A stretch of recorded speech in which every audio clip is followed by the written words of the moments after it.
국민의힘이 보궐선거 참패를 수습할 핵심 당직자 7명을 새로 임명했습니다.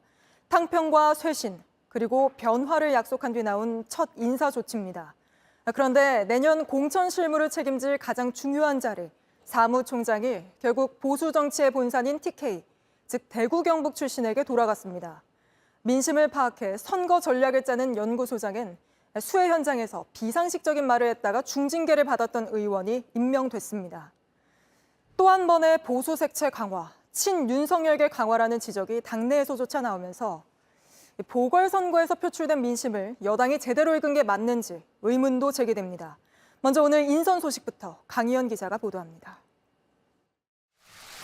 국민의힘 김기현 대표가 서울 강서구청장 보궐선거 패배에 책임을 지고 전원 사퇴한 임명직 당직자들의 후임을 발표했습니다. 내년 총선 공천 관리를 책임질 사무총장엔 강원 출신 이철규 의원 후임으로 경북 출신 재선인 이만희 의원이 임명됐습니다.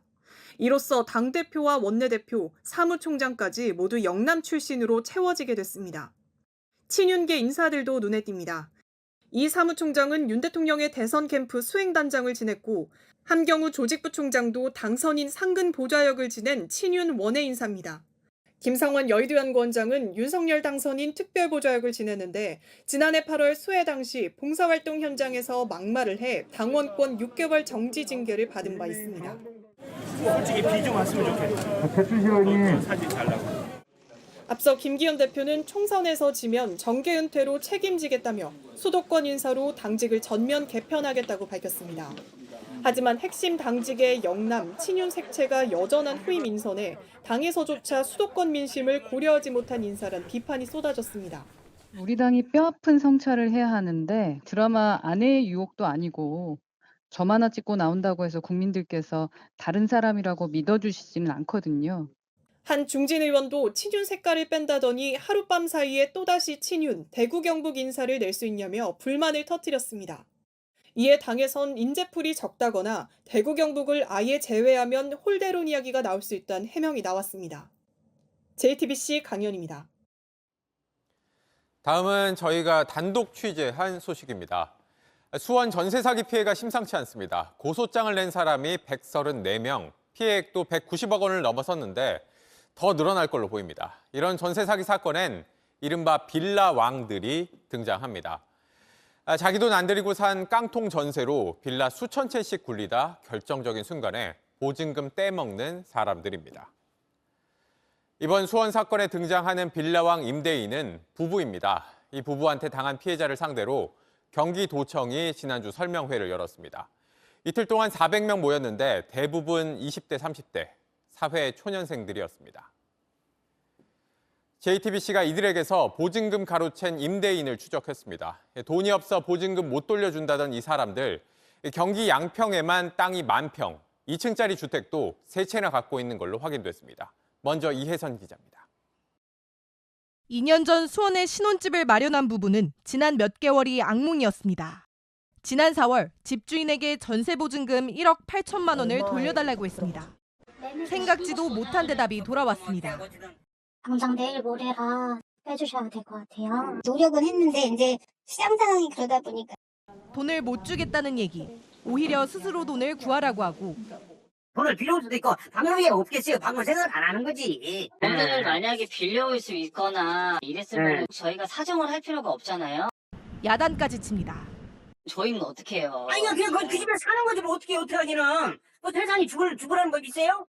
돈 없다며 잠적한 이 부부는 어디에 있을까?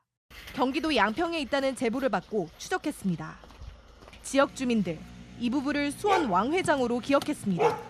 이거 사는 다그정 한 4천 평 되나 봐. 여기 산 다 사고 여기 땅도 여기 사고 그랬는데. 이 지역 부동산을 사들였다는 증언, 등기를 살펴봤습니다.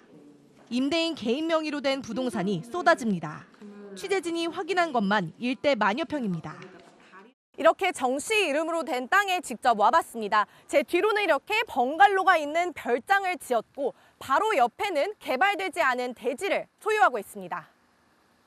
정원수 있고 230 이상은 잡아줘야 될 거란 말이에요. 이분들은 포부가 뭐가 있었어요. 와서 지역 공동체 만들고. 2층짜리 주택 3채도 소유했습니다. 별장으로 쓰던 한 채는 지난 4월 팔았고 별장 같은 걸로 아, 쓰다가 사무실하고 별장.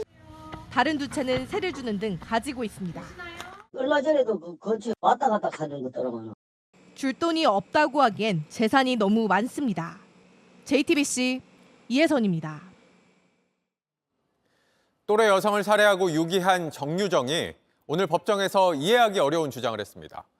피해자가 살해된 걸 알면 유가족들이 힘들어할 것 같아 시신을 유기했다는 겁니다. 자신이 죽은 뒤 같이 환생할 사람이 필요했다는 황당한 주장도 폈습니다. 구석찬 기자입니다.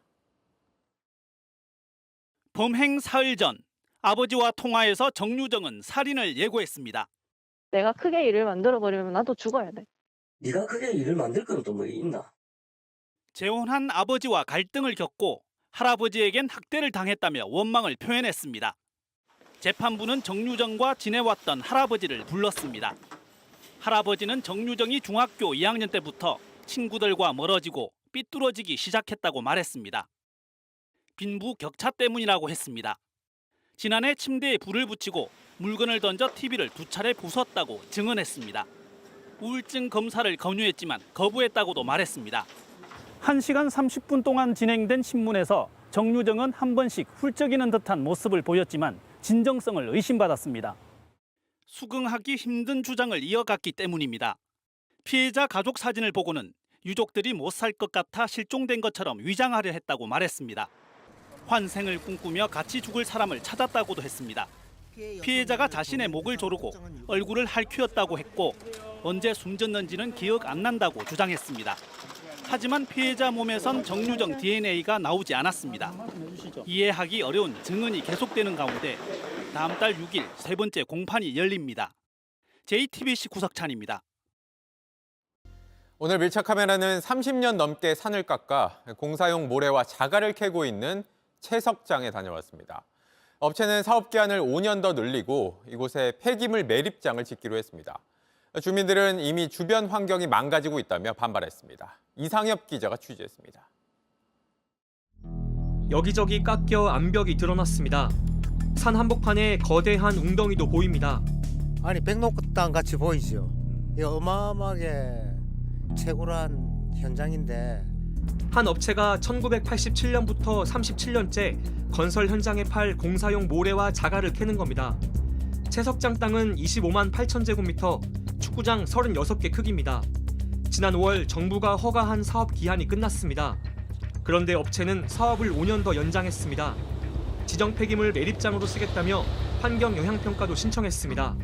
외국의 사례를 많이 본 거예요.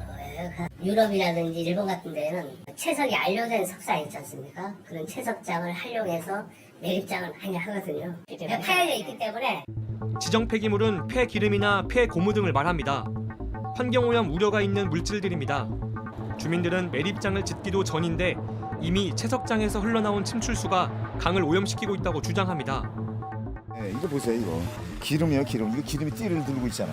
매립장 한다는 데서부터 이 길이 내려오거든요. 그러니까 이 물을 가지고 우리가 농사를 짓는데 업체는 반박했습니다. 석분 토사라고 해가지고 무기성 오염입니다. 폐기물이에요. 그 폐기물을 저희들은 허가를 내가지고 복토제로 사용할 수 있다. 그 석산 안에서 그 매립하는 거는 적법하다. 적법하다. 관할 지자체는 재활용이 가능한 폐기물이라고 밝혔습니다. 다만 성분 검사를 계속할 필요가 있다고 덧붙였습니다. 지금은 채석장이지만 매립장이 들어서면 폐기물 성분도 달라질 수 있다는 겁니다. 현재 전국 지정 폐기물 매립장은 20여 곳이 있습니다. 유해 물질이 포함된 침출수가 흘러나갈 수 있어 논란이 계속됐습니다. 경기도 화성의 또 다른 지정 폐기물 매립장입니다. 1987년부터 10년간 지정 폐기물 33만 톤을 묻어왔습니다. 그런데 지난 2003년 매립장 쪽에서 침출수가 유출됐습니다. 당시 근처 농가의 지하수에서 발암물질이 기준치 넘게 검출됐다는 분석 결과로 나왔습니다. 여기 비가 오게 되면 여기 이제 지하수라든지 이렇게 상당히 오염된 상태로 침출수가 땅을 파고 돌을 캐던 현장에 이번엔 폐기물 매립장이 들어설지 모릅니다. 개발이 환경에 미치는 영향을 잘 살펴봐야 할 겁니다. 밀착 카메라 이상엽입니다. 안녕하세요. 뉴스룸 앵커 한민용입니다. 오늘도 JTBC 뉴스룸을 시청해주신 여러분 고맙습니다. 오늘 저녁에도 뉴스의 현장에서 찾아뵙겠습니다.